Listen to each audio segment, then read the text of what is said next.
I'm a new soul, I came to this strange world, hoping I could learn a bit about how to give and take. But since What's up, guys? This is Jeff, aka What's My Game, and thank you so much for watching. This is my vlog for this week. I'm sorry I didn't do a vlog last week. I was really sick, but I'm back. And thanks for watching. I want to talk about the Dear Fat People video. I think that's what it's called, Dear Fat People. And also that subject as a whole. So I won't even be talking about gaming today, but this Dear Fat People video has got the internet, the YouTube community in a stir, and for good reason.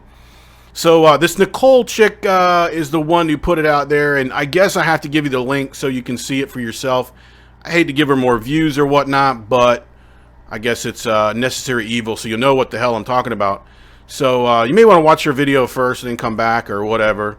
But she basically is talking about fat people, and she just goes on a rant about how much they suck and how vulgar they are to her and how disgusting and all this other stuff. And it's supposed to be comedy. I guess she's some sort of comedian.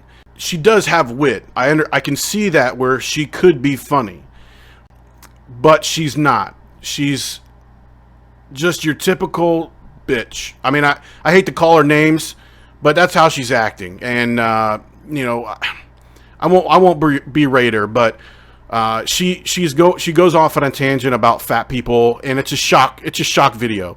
I mean, the whole point is to get views and to get subscribers and to get attention, and she's done it. Unfortunately, her channel is growing.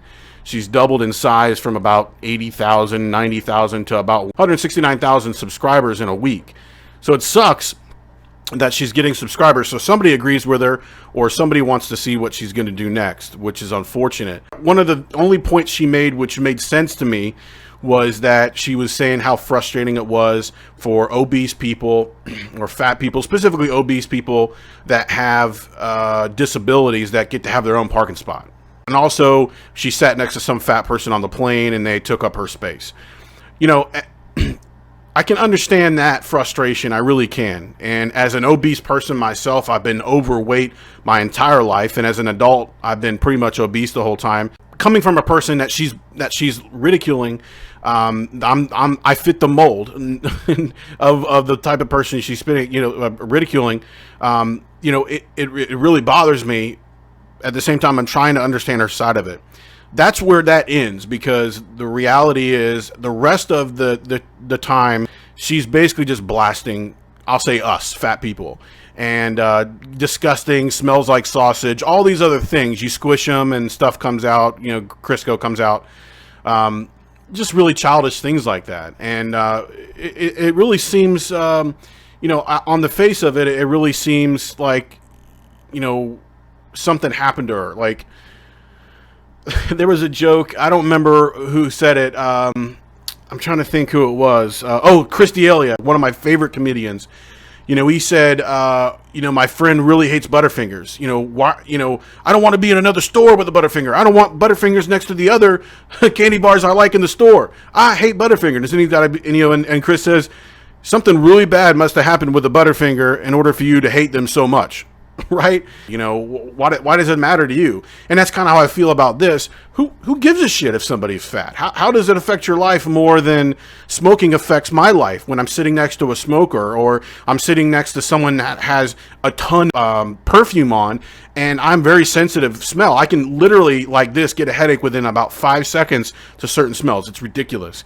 So that affects my life, but I'm not going to go on social media and blast those people that wear makeup, too much makeup, or have, you know, body modifications or all those different things. Yeah, they affect my life maybe in some way, little shape or form, but in the totality of our lifespan, it's not even a chapter in our book.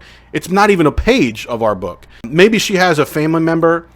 Maybe she has somebody that she's reaching out to because, you know, she says in the video, she's trying to explain why she's doing the video, which is not the real truth. The real truth is because she wants a shitload of views and attention. But she tries to explain herself by saying, I'm doing this video because, almost like it's some kind of public service, because if I shame you into and just blast you with the truth, she says, hitting you in the face like shrapnel from a grenade or whatever. If I hit you in the face with the truth, then maybe you'll lose weight and you'll stick around longer because we want you here. You know, like that was her MO, was she's trying to save me from myself, and she really wants me to be on this earth longer. Because if she shames me, makes me feel like shit, then I'll just go to the gym, or I won't eat again today. You know what I'm saying? And then she'll be happy because I'm still here and I didn't die 5 years prematurely. Bullshit. We all know it's bullshit. You know, and she knows it too. You know, she's just an attention whore. She wants attention, and that's okay too. It doesn't affect me unless it affects me because she's calling me out as a large group of people. No pun intended. You know, we, like she said, I mean, her numbers are 35% of Americans are obese, and like 50% are overweight. I mean, that's unbelievable. Millions of people. This is obviously a problem, but this is not the way to fix it. You know, fat people, in my opinion, already are a little bit more vulnerable. At least me, I'm speaking about myself personally, so I can't speak for every other fat person. I'm addicted to food, and I'm addicted to how it makes me feel, both when I'm happy and sad. I eat when I'm happy, and I eat when I'm sad, right? And the other times, I'm eating because I'm hungry, right? So if you just eat at the hungry parts, you'll probably be fine. That's my addiction, and I'm addicted to something that we have to literally do every day to sustain life. I know there's that eat to live and live to eat thing back and forth, but the bottom line is you have to eat in order to sustain life. And to have breath in your lungs for much longer, you have to eat something. And that's not the case with cigarettes or alcohol or drugs or meth or whatever. You don't have to have meth to continue living. It's hard to quit, and I can't imagine the willpower and the strength it takes to quit something like that. But that will shorten your life and ruin your life probably a lot quicker. But you don't have to have meth to live, if that makes any sense. You know, and it's easier to avoid meth because it's not everywhere. It's not when you go to the shopping mall. It's not when you go to the grocery store, when you go out to eat. I mean, obviously food is everywhere. If you open anybody's pantry in the entire country, they're going to have at least one piece of food in there. I don't care how broke they are. You can't do that with meth. Now, alcohol is a lot harder because alcohol is everywhere. But still, you don't have to have alcohol to live, to actually sustain life. I'm not making excuses. This is a fact. I mean, food is everywhere and it's hard to quit. And there's McDonald's and, Wendy's everywhere. The whole point of this is that eating is a very, very ugly monster to deal with. And for her to come out, first of all, she's not overweight. It really wouldn't be that much different if somebody that was overweight decided to berate everyone else.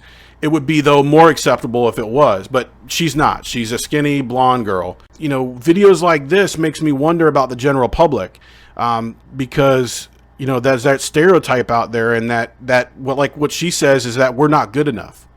You know, I like what Boogie said. He's one of my favorite YouTubers I'm a big guy, but he's a big guy, right? And he says, you know, I'm twice your size, but I'm worth half of what you are, is how you feel about it. And that's basically what she's saying. You're not worth anything because you're overweight, you're fat, you're shit. And that's basically what the video is all about. So, and the reason I decided to talk about it today was because I was going to talk about my weight loss anyway. I'm trying to build my willpower up so I can get on a weight loss program, because I haven't even been thinking about it for the last 6 months. As far as like actively trying to figure out a way to lose weight, usually I am. I'm like always on the next thing, you know?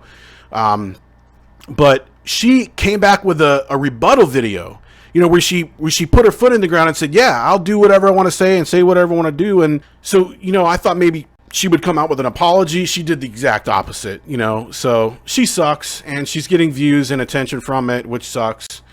So, you know, share my video, share somebody's video where they're counteracting her negativeness and coming back with more reality-based thinking.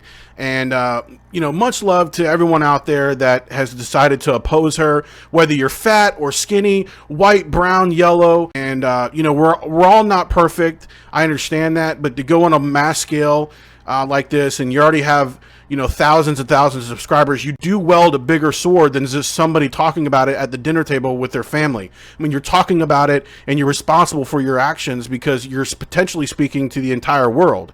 And the responsibility is not taken lightly. I know I don't take it lightly. So it's just immature. So thank you guys so much for watching me and just being a respectable human being. 2 thumbs up. Thanks so much, guys. This is What's My Game, or this is Jeff, aka What's My Game, signing out. Have a fantastic day. See ya.